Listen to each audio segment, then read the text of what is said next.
Boyebi bino moko awawa magamulenge za kopela moto na kini kuna fachi béton na kabundu ka devient que pourra bakomi ba ennemi juré oyo elenga eleyo. Alors la bagarre ibandi que Félix boyete parce que c'était bango na bango bazo potana. Bon, bakomi ba dit bon comme Kabundu aussi est venu de l'UDPS, nous allons observer l'état de droit. Parce que l'UDPS devise Namangozali, il faut servir le parti. Et servir pas simplement le parti, mais servir la famille Tshisekedi. Si tu veux être bien dans l'UDPS, si tu veux bien être un homme heureux de l'UDPS, il faut servir le parti là, et puis servir en plus la famille Tshisekedi. Ah, là tu es un bon monsieur. On va te propulser au matin. Parce que toi tu sais la famille. Tu es pour la famille Tshisekedi. Donc tu n'es pas pour réellement que partir du pouvoir te rebondisse. Non, toi tu sais la famille Tshisekedi. Alors, le quoi la Jean-Marc Kabundu, bango na bango ba bebani, bango na yike Kabundu paso ngale ke la bango maele. Ah, bah, on m'a dit que Kabundu a commis la tête dure. Ah, bah, tout ça, dit que Kabundu a commis se comporter le deuxième le président ou bien vice-président à Congo. Il fallait qu'il stoppe à l'île Kabundu à Zouana. C'est comme ça, bah, ça, il va bien que tout, bah, l'ongolier, bah, benganier, radier, na UDPS, comme vous le savez. Maintenant, tu connais le cas, Kabundu, yépe, à Zongi, le corps a eu des secrets à partir de Bango, à l'île de Rotikate. D'ailleurs, tu as des informations. On a l'information à Pessimicho. Kabundu, c'est vrai, Aza Kassayan. Ce n'est pas un Katangé. Kabundu, Aza vraiment Kassayan. Mais bateau, Basala, que Kabundu, comme un Katangé, si Baya ko soufflé auprès de Pemene Etienne Tshisekedi, c'était en particulier lui-même, Félix Tshisekedi, et puis quelques cadres de l'UDPS.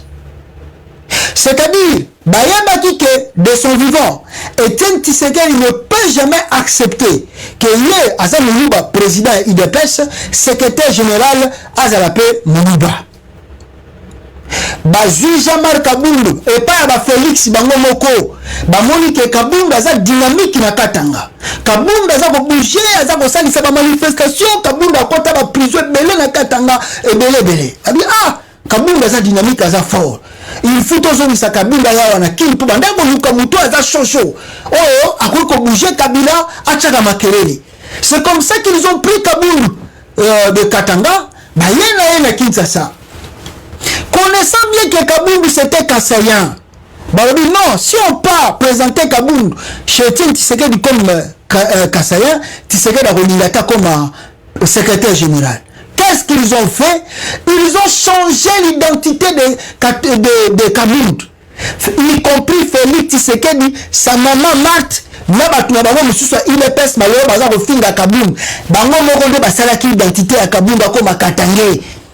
ils ont créé l'identité de Kabundu comme un Katangé. Bamoni revient, le gars peut mémoire, mais ça la bienté, à Rwanda sous qu'on réfléchit, t'es belé, t'es là, tout ça la Kabundu, aza Katangé, toko ça y est, aza dynamique, aza fort, aza la secrétaire générale. Et c'est comme ça que Kabundu est devenu secrétaire général de l'UDPS. Il a travaillé avec eux. Même si on peut le reprocher à Bloc Nabango Bassali à Mouyibi à pouvoir, mais il a travaillé avec tout ça, il a pouvoir à Mouyibi. Jean-Marc Kabundu est parmi les gens qui ont signé le deal de Kingakati pour que Félix Tshisekedi soit pouvoir à Mouyibi. Donc il connaît les secrets du pouvoir. Il connaît d'où le pouvoir est venu.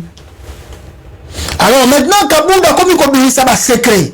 Non simplement ba secret, il y a 10 lots ba signé qui peuvent comme un pouvoir, mais a commis ça va secret. Oyoyo régime, il y a Félix Tshisekedi, sa maman, ses sœurs, cousins, cousines, et même ses enfants, comment baza copier les ressources de la RDC. Babia, nous toyo, Ali Azo Goyanango, si on les laisse, nous risquons de que nos secrets soient dévoilés, que nos secrets n'habillent bima. On risque que nous devons le faire taire. Alors pour le faire taire, et là, convocation. Procureur a tindi tel bel réquisitoire. Oh, Kabunda Saliboye, Kabunda Fingi, outrage au chef de l'État. Oh non, dossier n'a été tenu la Cour de cassation. L'objectif cherché, c'est faire taire la personne. Pour ma séquelle, il y a Zolinga Bandakoboa Malembe, avant Tokota 2023, je vous avais dit, le jour qu'il y aura procès au Congo contre Félix, et le jour où Félix va quitter le pouvoir au Congo, je ne vous mens pas mes frères, Félix Moukola Kolongo pouvoir na Congo, na bato baza ba milice na ye, na bato baza pembeni na ye, la façon dont misusu bako sauter ngamba Brazzaville, na misusu bako lukanzela Angola, na yebite. Parce que la manière bato baza ko yiba sans calcul. C'est comme si la richesse là ba ko kuta ngo biloko ko sila kaka lelo. Baza ko zwa, baza ko piller, baza ko yiba. Donc basili sa ngo kende. Talati bazuna leader okende na bloc pétrolier. Basa la vente aux enchères. Kabundu veut commencer maintenant à dévoiler tous ces secrets là. Ah bien, oh so bandi à Toko Sambwa. Il faut le taire. Allez. Procureur yokuno lobini tinda mokanda kuna papa bazana nambo son code pasa mutu na biso yaza mutu impère yebi ba devise. Allez pour procureur cour de cassation pour Kabundu le convoqué la cour de cassation. Oh, il doit être entendu là-bas parce qu'il a fait outrage au chef de l'État. Ok, le monsieur aussi a fait le déplacement pour aller à la cour de cassation. Je vous montre la vidéo de Kabundu, et puis, état de droit, la police a tiré, Bandego Nangai, Batu Bazako accompagné Kabundu, Nanengazo qui a procès contre le régime de Tirejolo. Suivez la vidéo ici.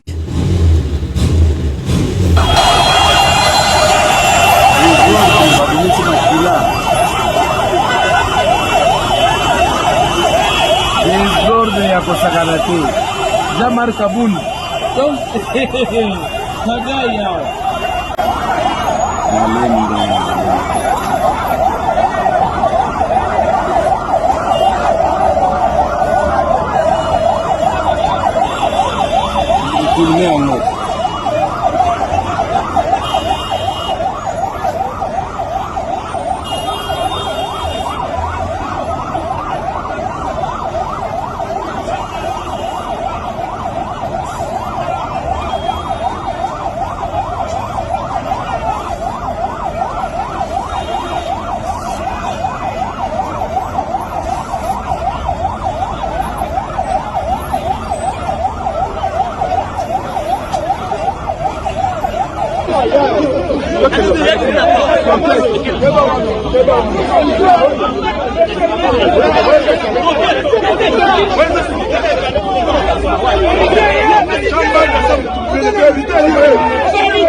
Jamar Kabundu a la vérité. Alors, la vérité, vérité, qui est Félix Tshisekedi, la façon dont ils ont pillé la République démocratique du Congo, lui, sa femme, ses enfants, ses cousins et cousines. Comment est-ce qu'ils se sont enrichis avec des carrés miniers en Nakatia Congo? Je ne vous mens pas, mes frères, je ne cesse de le dire. Le jour qu'il y aura procès contre Félix, Félix va faire la prison. Et je vous dis la vérité, si Félix finit son mandat, je ne sais pas dans quel pays Félix a Kokima. Parce que la façon dont on va Bambogo, Namboka, ah, n'habitez pas sous le exil, Congo. Ah, voilà maintenant l'exemple de l'état de droit. L'état de droit, les gens qui ont accompagné Kabundu, alors maltraité là-bas par la police de Chilombo, arrêté même les autres.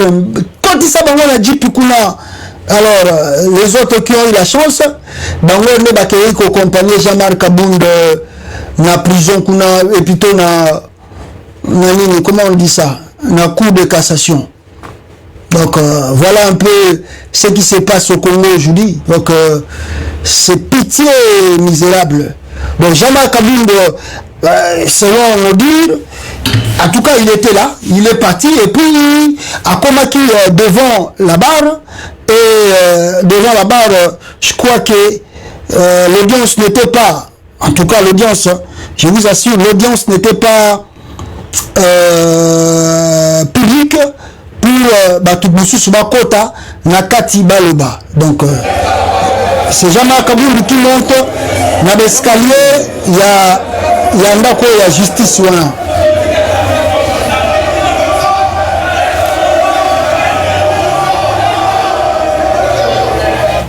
Voilà, c'est Jean-Marc Kabund qui monte là-bas. Vérité, ah, Kabund Botikaye, alors la vérité. Alors, tout les autres me rebellent. Monsieur, je éviter sur les tout à solo tout à Lukuta, qui disent que Jean-Marc Kabund veut que le procès soit télévisé en direct, parce que nous avons demandé cela, et que Batiango, le corps Batia qui a Vital Kamere, pour que les Congolais, au moins, basé la connaissance, il y a la vérité Kabund à Bombeli Bango à travers le régime de Chilogelo. Alors, est-ce qu'ils vont le faire? On ne le sait pas. Est-ce qu'ils ne vont pas le faire aussi? On ne le sait pas.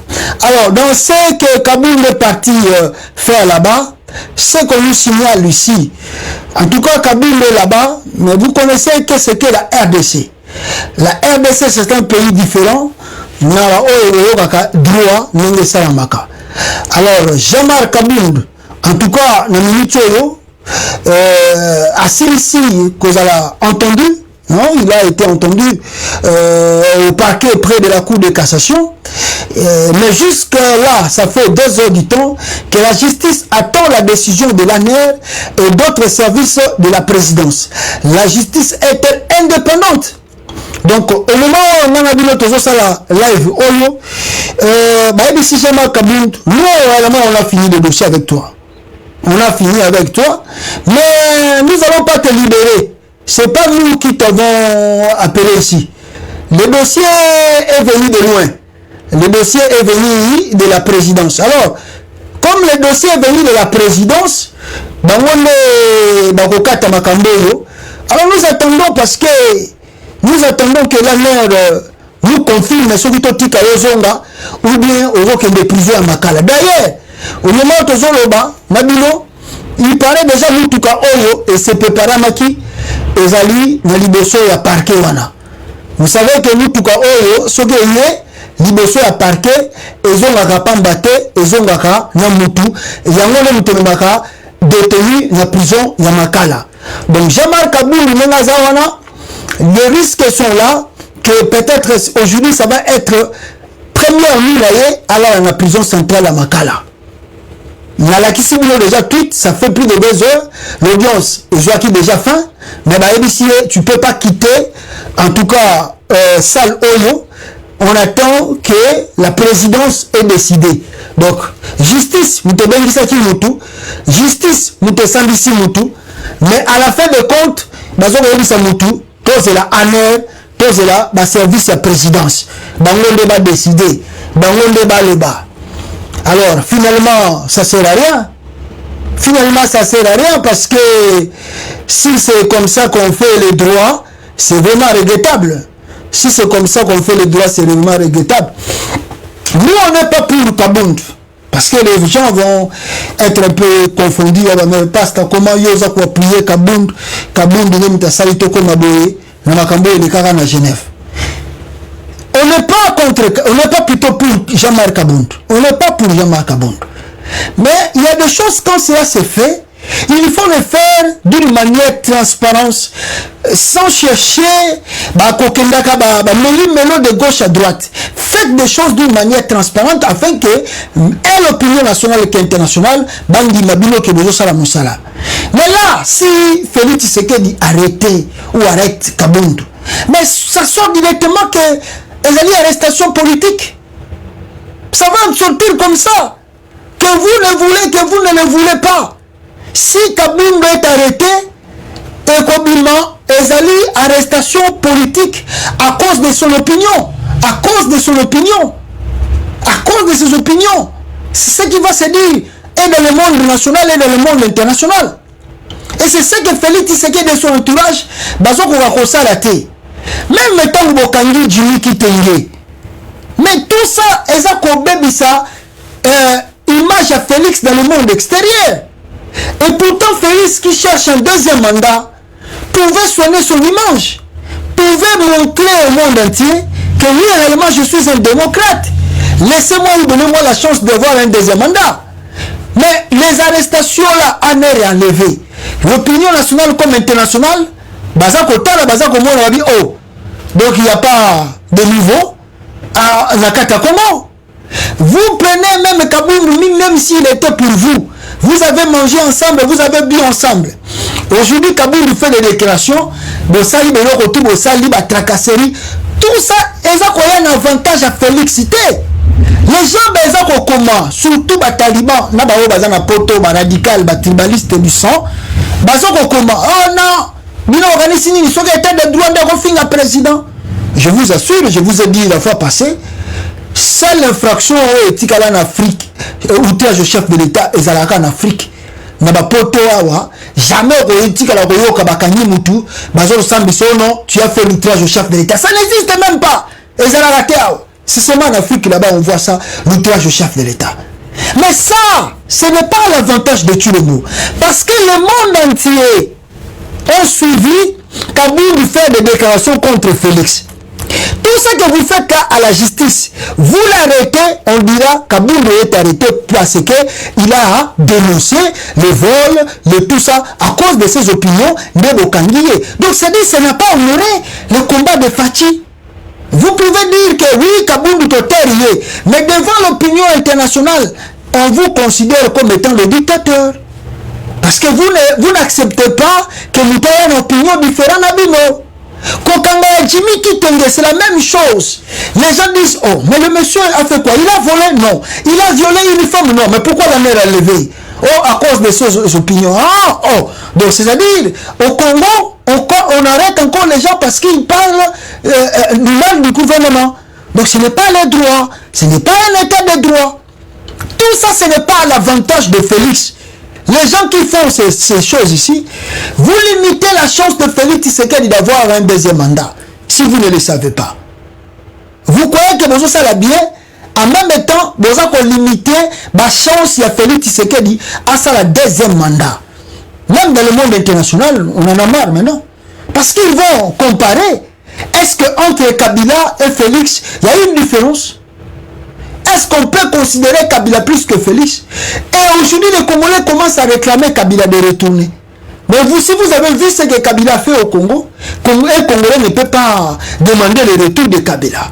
Mais aujourd'hui, les Congolais réclament Kabila de retourner. Même Franck Diongo, Mouto Kabila tortira, tout le monde a Franck Diongo, Bakile Bimie, na Bakacho, Franck Diongo, Kabila était le moins mal que Félix Tshisekedi. Vous imaginez un peu ça? Mais Félix Tshisekedi doit quand même se ressaisir en lui. Je ne sais pas, mon personne comme il a pouvoir, même si on te dit des choses, c'est comme si tu t'en fous, quoi. Tu t'en fous. Je crois que Félix a commis la pouvoir, il s'en fout de tout. Parce que si Félix était conscient, on le frère qui dit que non, Kabila était le moins mal que Félix Tshisekedi. Ça pouvait faire pleurer Félix. Ça pouvait faire pleurer Félix avant d'une table à vraiment moi. Nasa mal Kabila za bien kenga. Ngai Félix. Ngai butu na table na ba Congolais. Nam na sala marche na ba Congolais. Lelo ba Congolais baza ko la Kabila zo mangana longwa. Félix pouvait pleurer. Parce que dans le régime de Félix Tshisekedi, tous les Congolais pouvaient se retrouver. Dire enfin, voici l'enfant du pays est au pouvoir. Enfin, voici la justice qu'on cherchait. Enfin, voici le développement du pays est bandit. Mais non, Félix a pris les choses familiales, a tient un régime naïe, a sali ba clan, a sali ba clique, a sali famille, a tient un système naïe, personne n'entre, personne ne sort. Tu parles, on t'arrête. Alors les Congolais commencent à dire, tant mieux Kabila que Félix. Si moi j'étais à la place de Félix, je pouvais qu'avoir des larmes aux yeux. Si même je ne suis pas en public, dans mon bureau, je pouvais que pleurer. Les gens considèrent Kabila plus que moi. Kabila qui a fait 18 ans. Les gens commencent à réclamer Kabila. Moi qui a fait que 3 ans et demi. Mais bon, là-bas on ne voit pas ça. Bazo mon aïe tu le bazo ça la bien. Alors attendons voir les choses. Mais le reçu que là, dans dossier où il y a Kabound. En tout cas pour le moment, on attend s'il va rentrer ou il ne va pas rentrer. Mais dans l'Axibino déjà, nous tout cas, on a caméra, on a des accounts dans l'Iboso. Donc, nous tout cas, on a sur le monde, ah, nous kamate donc, il y a un malin qui a vungulé, mais caméra, il y a vungulé dans plusieurs makala quoi. Oh, tu veux la procès, caméra na makala, bah faut le procès. Il y a François Béa pèse à gagner, voilà. Bah faut la procès, François Béa na prison. Ah, ça va dans la. Et dans le même dossier, peuple congolais, il y a un qui a la paix, na Etali François Béa. Bah chef coutumier, il y a Kassai. Alors attends, on va Kassai pour Félix Tshisekedi Azali Mutambujimaï. Ce côté ya François Béa na ba Kabound. Na le bas na bino na live et tu connais ka. So bolanda gi live to sala na bino. Na ebisa bino na live le kiabi bitumba o Félix Azon lukana Kassai. So ba za pidanté, ça va péter là-bas. Parce que mon a eu la blague. Bah mon a eu la maseki. Hey! Bah chef coutumier ya Kassai ba Tomboki. Pas Kassai côté à Félix, ce que Kassai côté à Kabound, na côté à François Béa. Bah d'ici Félix, to comment yo, to tindele un message na nenga ko batama. Libère François Béa. Libère François Béa. Libère François Béa. Tu l'écoutes pas. Félix, on est venu même à Kinshasa. Ton compte en bureau na yo, tu ne veux pas nous recevoir. Oh, tu es trop occupé, tu voyages. Ah, Félix, toi tu veux jouer avec nous le chef coutumier. Nous on est venu pour régler l'affaire. Toi, Félix, tu veux jouer avec nous. Ok. Si François Béa, voilà ma chef coutumier, tant que vous Kim, Félix Abogo Yambabango, Denise Neke Abogo Yambabango, oh président a occupé, a busy. Babi ok, on va rentrer dans la province, na province bon Chikoyo, tout ça la déclaration au Oyoka. Ma chef coutumier bazongi, batiki na ba o batika laki, basangani Chikoyo. Écoutez l'histoire. Mamla sabi ko za mamba kati bo, ngana za na kati kuna terrain. Na bisa sabi ko to za na kati présidence. To za na kati présidence wona to za la kuna. Mamla sabi ko eza vrai. So ko vérifier ba obiso ke Joël on a te ba te ninga za ba information wana. Ba chef coutumier ba di bon, lokola za boye, lokola Félix. Yo la kisi biso ke yo so otondo comme migrant. Bon, ça va. Biso tozongi na village. Ba chef coutumier bazongi boye.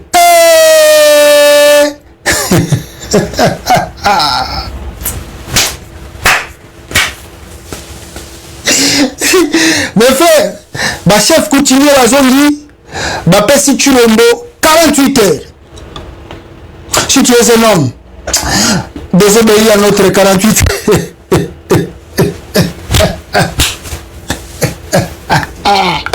bah chef coutumier, bah oui, Chulombo, tu as oublié? Tu as oublié? La présidence. Tu veux disparaître à la présidence. Bon, si tu es un homme, comme tu veux pas nous recevoir à Kinshasa, 48 heures. Tu peux sur 48 heures, François Béa doit quitter la prison.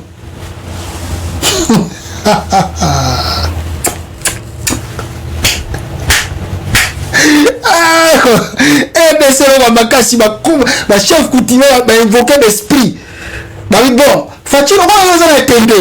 Pour ceux qui ont dans le maloba, on va minimiser en mot, on va minimiser du show, on va minimiser rien. Bon, tout ça, on va démonstration sur quoi la coutume, on va prendre la magambo, tout ça, on déjà sérieux. Que 48 sur l'équipe, on va la magambo.